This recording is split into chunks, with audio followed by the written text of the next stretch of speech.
Seja muito bem-vindo e bem-vinda. O programa Mulheres em Debate está no ar para abordar mais um tema que impacta diretamente a vida das mulheres e de toda a sociedade. Lembrando que o nosso programa é fruto de parceria entre a Assembleia Legislativa e a Subsecretaria de Cidadania do Governo do Estado de Mato Grosso do Sul. Bom, nessa edição nós vamos falar sobre o Dia da Consciência Negra, celebrado todos os anos em 20 de novembro. A data tem a intenção de fazer uma série de reflexões sobre a história de lutas e conquistas dos negros no Brasil e também no nosso estado. E as nossas convidadas para um bate-papo são a Miriam Pereira, técnica da Subsecretaria de Políticas Públicas para Mulheres de Mato Grosso do Sul. Seja muito bem-vinda, obrigada. Obrigada, Lívia. E também a Vitória Catarina, ela é professora e Miss Beleza Negra Campo Grande. Seja bem-vinda você também, obrigada. Muito obrigada pelo convite, boa tarde. E antes da gente começar, vamos mostrar para vocês como é que nasceu o Dia da Consciência Negra no país.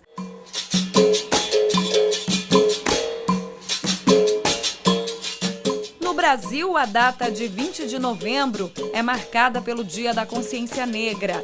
A homenagem é a Zumbi dos Palmares, que no período colonial do país lutou pela libertação dos escravos.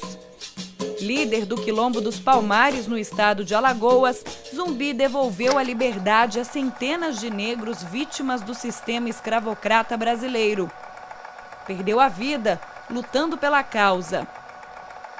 O Dia da Consciência Negra faz alusão à data de sua morte, ocorrida em 1695, e tem o objetivo de fazer uma reflexão sobre a importância do povo e da cultura africana no Brasil. Vale lembrar que a música, a religião e a gastronomia, entre várias outras áreas, foram profundamente influenciadas pelos negros no país. A data comemorativa foi estabelecida pelo projeto de número 10.639 em 2003, mas sancionada apenas em 2011 pelo governo federal por meio da Lei 12.519. Mesmo assim, os negros do Brasil ainda vivem em uma sociedade de extremos. De acordo com a PNAD contínua de 2017, pesquisa nacional por amostra de domicílios realizada pelo IBGE, há forte desigualdade na renda média do trabalho. R$ 1.570 para negros, R$ 1.606 para pardos e R$ 2.814 para brancos. O desemprego também é fator de desigualdade. A PNAD contínua do terceiro trimestre de 2018 registrou um desemprego mais alto entre pardos e pretos do que na média da população. Dados também da PNAD, só que mais antigos, de 2015, mostram que apesar dos negros e pardos representarem 54% da população na época, a sua participação no grupo dos 10% mais pobres era muito maior, 75%. Já no grupo do 1% mais rico da população, a porcentagem de negros e pardos era de apenas 17,8%. A taxa de analfabetismo é mais que o dobro entre pretos e pardos do que entre brancos, segundo a PNAD contínua de 2016. Quando se fala no acesso ao ensino superior, a coisa se inverte. De acordo com a pesquisa de 2017, a porcentagem de brancos com 25 anos ou mais que têm ensino superior completo é de 22,9%. É mais que o dobro da porcentagem de pretos e pardos com diploma, 9,3%. Em 2016, a taxa de homicídios de negros foi 2,5 vezes superior à de não negros e a taxa de homicídios de mulheres negras foi 71% superior à de mulheres não negras. Em um período de uma década, entre 2006 e 2016, a taxa de homicídios de negros cresceu 23,1%. No mesmo período, a taxa entre não negros caiu 6,8%. Nos últimos anos, mais pessoas estão se declarando negras, pretas e pardas nos termos do IBGE em Mato Grosso do Sul. Em 2016, conforme o IBGE, o estado contabilizou 1.452.000 negros. A cidade de Corumbá está entre os 1.000 municípios do país que transformaram o Dia Nacional da Consciência Negra em feriado.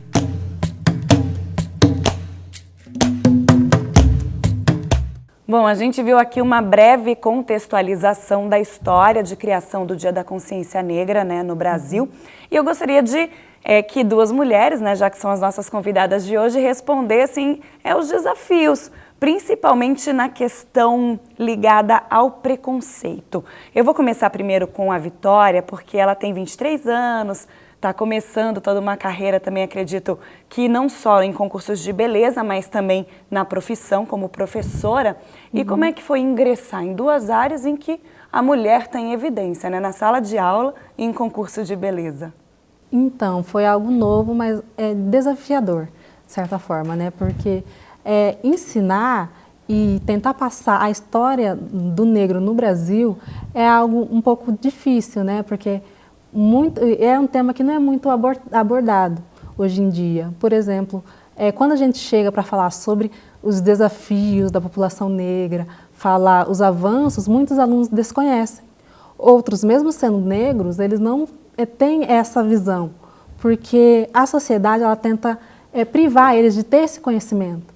Então, o meu papel e de outros professores é mostrar para essas crianças, para esses jovens, que teve muitos avanços, mas ainda falta muito que se avançar e que o caminho para isso é a educação. Então, eles têm que se esforçar e sempre procurar o conhecimento, porque o conhecimento é libertador, principalmente para a população negra, principalmente para eles, que são jovens e crianças, né?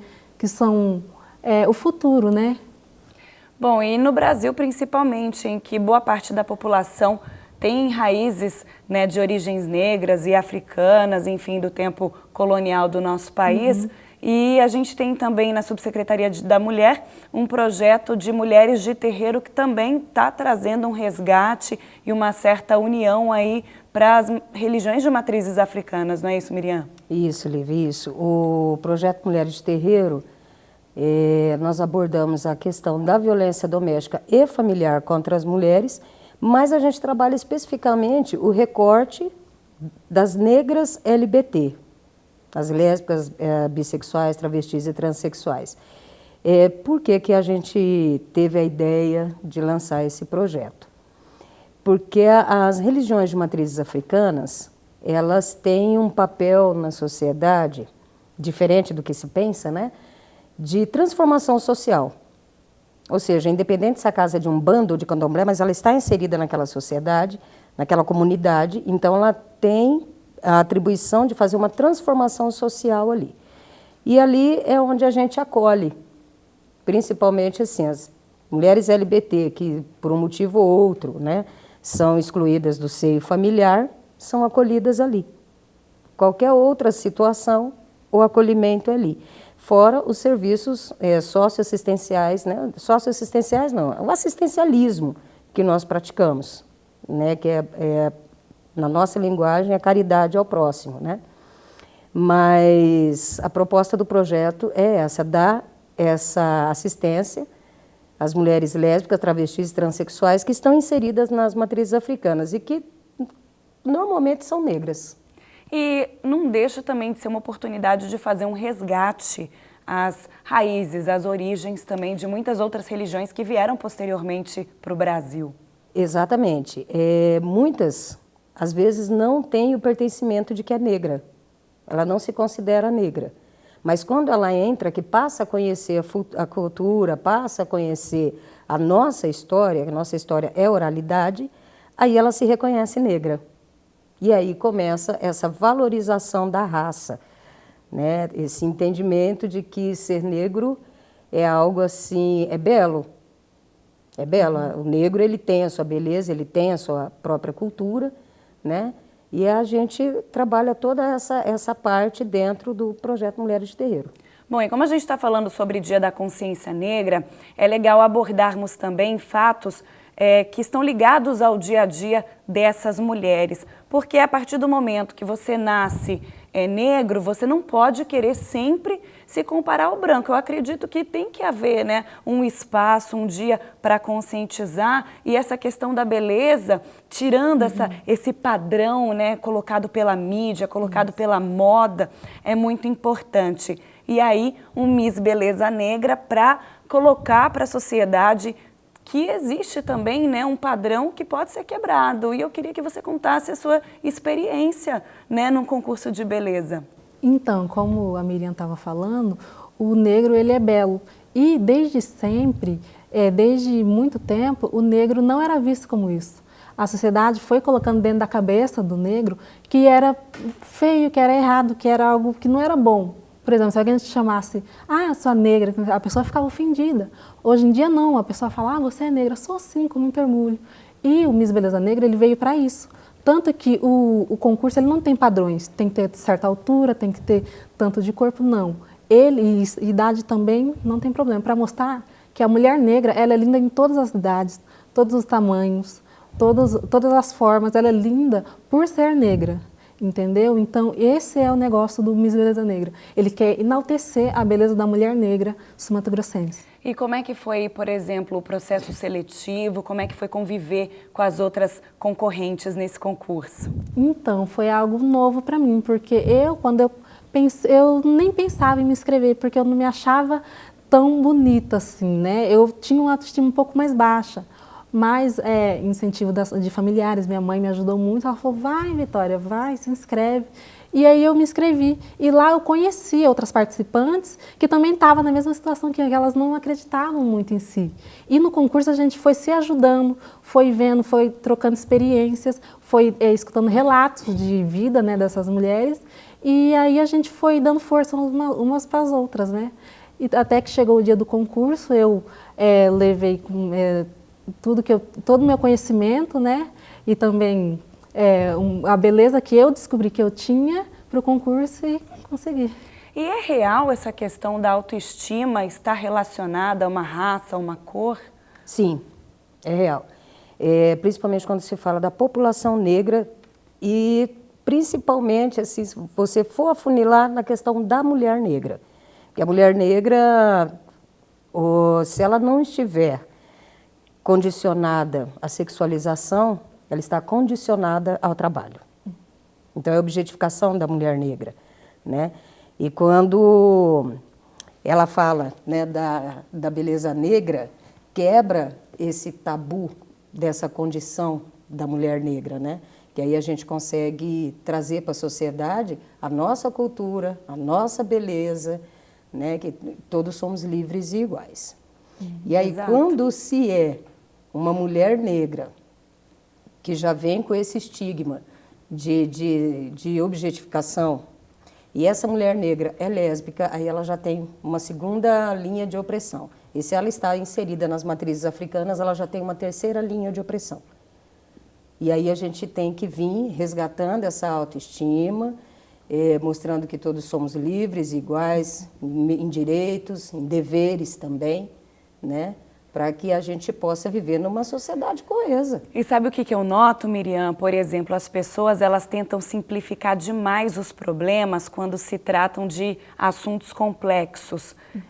Você está falando de orientação sexual, mulheres, mercado de trabalho, estamos falando de negros, de preconceito, e as pessoas simplificam como se fosse assim simples, né? Unir todo mundo, porque você fazer um dia de consciência negra é um exagero, ou você trazer um tom mais político, né, para a mídia também como um exagero, como uma forma de separar povos, mas nós estamos em pleno século XXI, com a tecnologia disseminando muitas informações erradas e falsas, e vocês, né, tentando resgatar o sentimento de pertencer, né, e resgatar a autoestima das mulheres. Isso.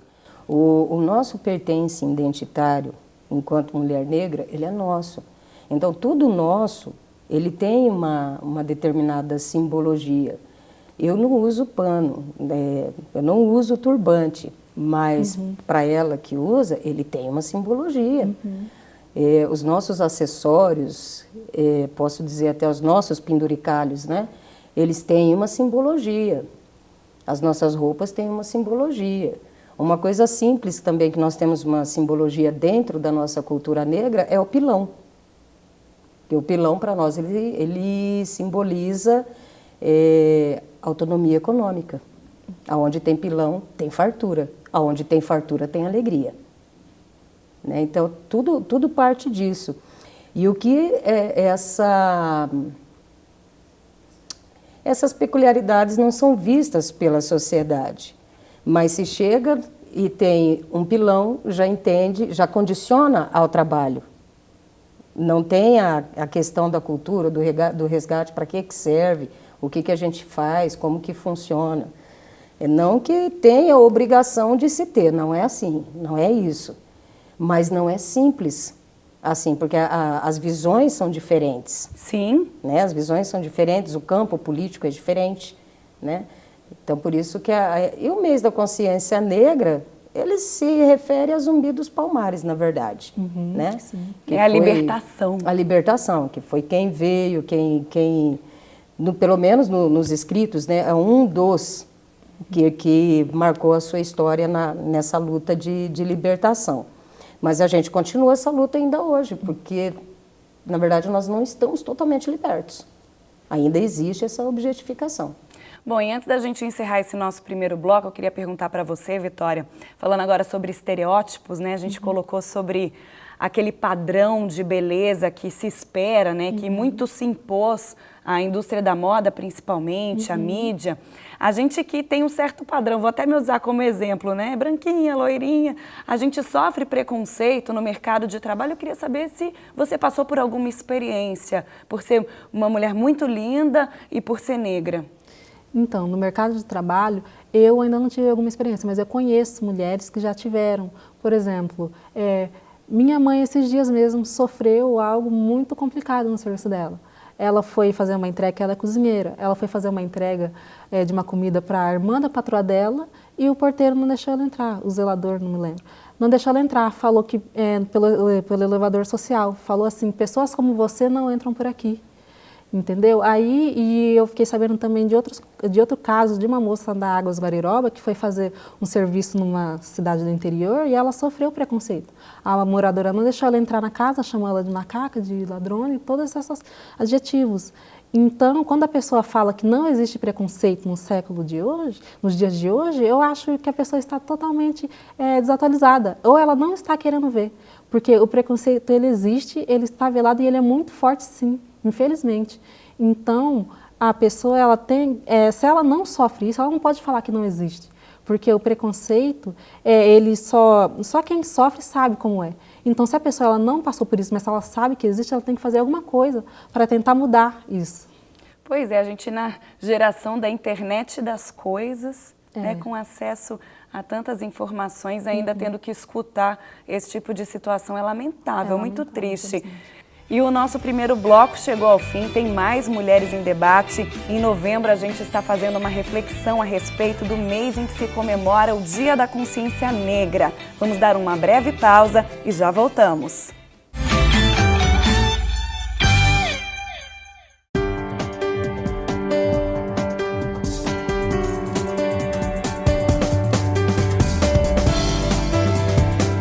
O cuidado com o meio ambiente tornou-se uma marca da atual gestão da Assembleia Legislativa. Além da elaboração de leis que conservam os recursos naturais de Mato Grosso do Sul, a Assembleia desenvolve ações que geram economia e reduzem os impactos ambientais das atividades da Casa de Leis, como o programa Chega de Plástico, que vai evitar o uso de 600 mil copos descartáveis por ano. Também será implantado o sistema de energia solar, que garantirá energia limpa e renovável para a Assembleia continuar trabalhando por um estado ambientalmente equilibrado. Sustentabilidade é isso, começa aqui dentro e reflete em todo lugar. Assembleia Legislativa de Mato Grosso do Sul.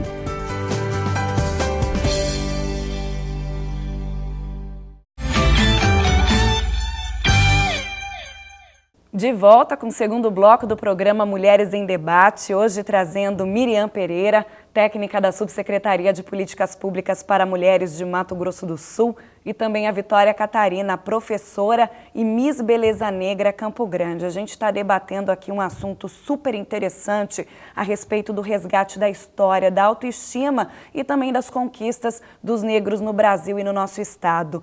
E eu queria falar um pouquinho sobre resgate de autoestima, da opinião de vocês a respeito da infância. O que tem se passado para as crianças negras? Elas já aprendem que ter uma Barbie, uma boneca loira, é mais legal do que ter uma Barbie, uma boneca negra.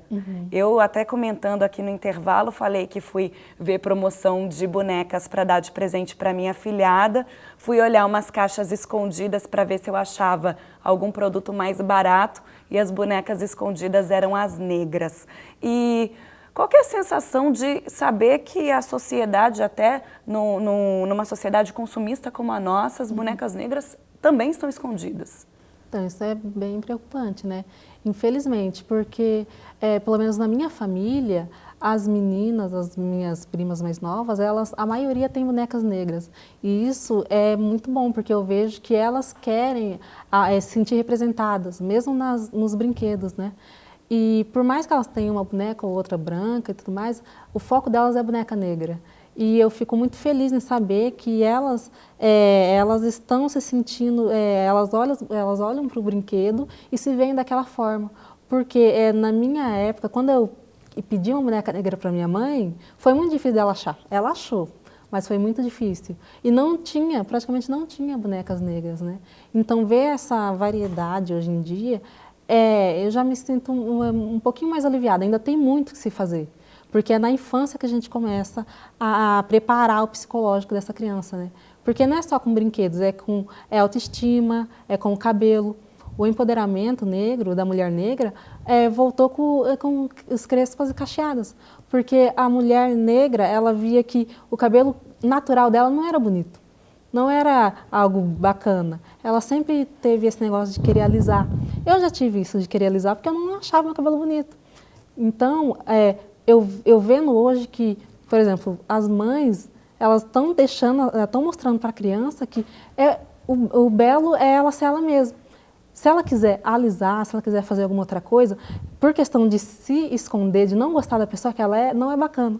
Então, pelo menos, eu estou vendo crianças negras assumindo Black Power, usando trancinha, mostrando a sua negritude, com pequenos gestos. Isso, para mim, é bem bacana. Nossa, é lindo de ouvir mesmo que as pessoas elas têm que se aceitar e têm que mostrar para o mundo como elas são para serem felizes. Eu acredito que começa na infância, inclusive o Dia da Consciência Negra, se eu não me engano, em 2003, também entrou na grade das escolas para que não só as crianças negras, como todas as outras crianças, a gente está numa época de bullying, o que é muito complicado, possam também aprender a respeito do assunto. É importante começar em casa, né, desde pequeno.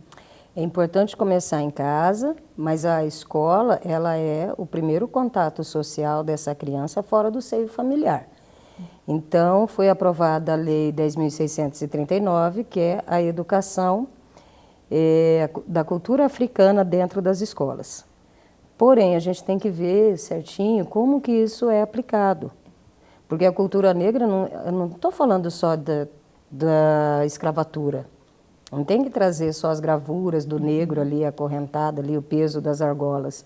Eu posso trazer a Vitória, por exemplo, como uma beleza negra. Está dentro da cultura. Por que ela está vindo como uma beleza negra? Se naquela época o negro era assim, né? Isso é educação, né? E assim é necessário que isso se estenda dentro da escola, porque é lá que está as crianças negras, as crianças brancas, as crianças, enfim, está todo mundo ali dentro. Preconceito e discriminação, ninguém nasce, ele é ensinado. Ele é passado de pai para filho. E se eu ensino para o meu filho que ser negro não é bom, ele vai aprender isso. Foi o que a gente comentou, a história do elevador, né, no bloco anterior. Alguém, né, deve ter ensinado, estimulado essa mulher que hoje em dia faz preconceito, né, que tem atitudes como essas, ao expulsar alguém de um elevador ou dizer que não vai entrar dentro de casa. Sim, essa cultura, ela permanece ainda. Há quem diga, no Brasil não existe racismo. menino, vai pros cantos que ele está aí, ele está vivo. Nem sempre é de forma velada, em algumas situações ele é de forma velada, mas normalmente ele está escancarado. E de um tempo para cá ele está mais escancarado um pouquinho, né? E não importa se é mulher, se é criança, se é homem, não interessa. Ele está mais escancarado. E a nossa busca é de que nós somos livres e iguais. E essa não aceitação das diferenças de raça, de etnia, de gênero, enfim, é que causa todo esse conflito social que é tão desnecessário. E nós estamos falando sobre empoderamento feminino e eu acredito que a orientação sexual também pode ser um assunto, um tema a ser abordado no mês de novembro, nos outros meses do ano também. E como é que ficam para as mulheres LGBT, né? Isso. A gente aborda bem esse tema porque eu preciso trabalhar a autoestima, o pertence identitário e preciso trabalhar a cultura. Porque as lésbicas negras, por exemplo, a gente já tem uma cultura diferente. E aí a gente tem essa questão da sociedade que nos vulnerabiliza. Nós não somos vulneráveis, mas a sociedade nos impõe esse lugar de vulnerabilização, né? E aí a gente tem que trabalhar essa questão e tem que trabalhar a questão dela ser o que é. Você só vai conseguir ser feliz se você ser o que você é. Você é negra, primeira coisa, você é negra, você é lésbica, você é uma mulher, né? E assim você vai viver em sociedade. E vai ter alguns embates nocivos? Sim. Já começa porque você é mulher, aí depois porque você é negra, né? E aí, por último, a sua orientação sexual, porque ainda permanece essa questão de que a mulher nasceu para servir ao homem. Permanece isso bem nítido na sociedade, e aí nós, lésbicas negras, a gente pergunta para servir ao homem, mas que homem? É o homem branco. Então eu tenho a objetificação da mulher e, ao mesmo tempo, o embranquecimento da raça. E aí, quando a gente fala, não, eu sou negra lésbica, você está desafiando a sociedade, de uma certa forma, porque você está indo contra aquilo que é imposto, aquele padrão imposto. Mas onde que está escrito que eu não posso ser assim? Onde que está escrito que eu sou obrigada a deixar de ser eu? Se esse é o meu jeito de ser e existir no mundo. É assim que eu tenho que ser feliz, e eu tenho que tomar posse disso. E como trabalhar, né, com esse público, por exemplo, dentro do âmbito das políticas públicas, nesse resgate de autoestima, pertencimento e também elevar esse discurso de que realmente eu sou mulher, eu tenho poder sobre o meu corpo, sobre as minhas escolhas e eu quero ser feliz. Informação, transversalidade e intersetoriedade. Lá na cidadania, por exemplo, agora nós temos 8 subsecretarias. 5 já estão ativas, né? Então, essas 5 trabalham essa intersetoriedade, que é a racial, a mulher, a subsecretaria LGBT, a juventude indígena. A indígena. No momento tem essas 5 funcionando. Então, a gente faz todo um trabalho intersetorial ali dentro. Apesar que quando a gente fala intersetoriedade, é que cada um faz a sua parte, né? Mas se a pauta é LGBT, eu vou trabalhar com lésbicas, né? Eu tenho que chamar a subsecretaria LGBT. Ah, mas eu vou falar do empoderamento da mulher, da lésbica negra. Então, aí nós vamos trabalhar a racial, a LGBT e a mulher junto. E a gente vai fazendo todo esse trabalho, cada um com a sua contribuição, e a gente vai somando isso. E aí a gente aprofunda um pouquinho mais, porque a gente entra na questão do comportamento, das emoções e do sentimento, que é isso que traz o resgate. E tem toda a questão familiar também, né? Sim, sim. E eu acredito que a família seria o primeiro seio de onde a gente quer a aceitação, né? Bom, Vitória, e como é que é você trabalhar isso na escola como professora de história, ter que trabalhar temas tão maduros com crianças e adolescentes? Então, é difícil, mas não é impossível, porque os jovens, hoje em dia, pelo menos a maioria, eles já estão abertos, que eles já têm um conhecimento prévio sobre isso, porque eles já leram alguma coisa, eles já viram alguma coisa. Mas o complicado é ter, como é que fala, o aval da escola mesmo, porque muitos pais eles ficam receosos de falar sobre isso, né, sobre temas como esses. Por exemplo, ela estava falando que ensinar a história do negro na escola porque, é muito importante. Eu não tenho certeza que é. Porém, muitas escolas elas só tratam isso quando chega o mês da consciência negra. Quando chega esse mês, eles fazem apresentação, fazem estudo, mas o resto do ano, durante o ano, onde que estão esses temas? Eu acredito que esse tema tem que ser trabalhado o ano todo, porque não tem negro só no mês de novembro. Existe preconceito, existe a dificuldade da população negra o ano todo. Então, as crianças, elas estão abertas a receber, a aprender esse tipo de tema, porém, ele tem que ser trabalhado o ano todo. Vocês já ouviram relatos de histórias de pessoas que realmente não se aceitavam por serem negras, que eram infelizes, que tinham autoestima muito baixa? Sim, sim, na escola mesmo. Tem aluno que ele não se reconhece como negro e não reconhece outro negro. Por exemplo, eu já tive casos de chegar na sala de aula, a aluna perguntar: professora, a senhora é negra? E eu fiquei surpresa com aquilo, que eu achei que estava na cara, né? Infelizmente, ela não tinha esse conhecimento. Aí eu falei para ela que sim, que eu tinha uma descendência africana. Infelizmente, não sei de qual país da África, né? Porque foi me tirada essa parte da história, né? E eu expliquei para ela. E também, infelizmente, né? Eu não expliquei mais para ela porque teria que ser explicado para essa criança que a história do negro não começa só com a escravidão. Existe uma história antes da escravidão, só que infelizmente os livros só tratam depois que o negro chegou aqui no Brasil e foi tratado como escravo, foi escravizado.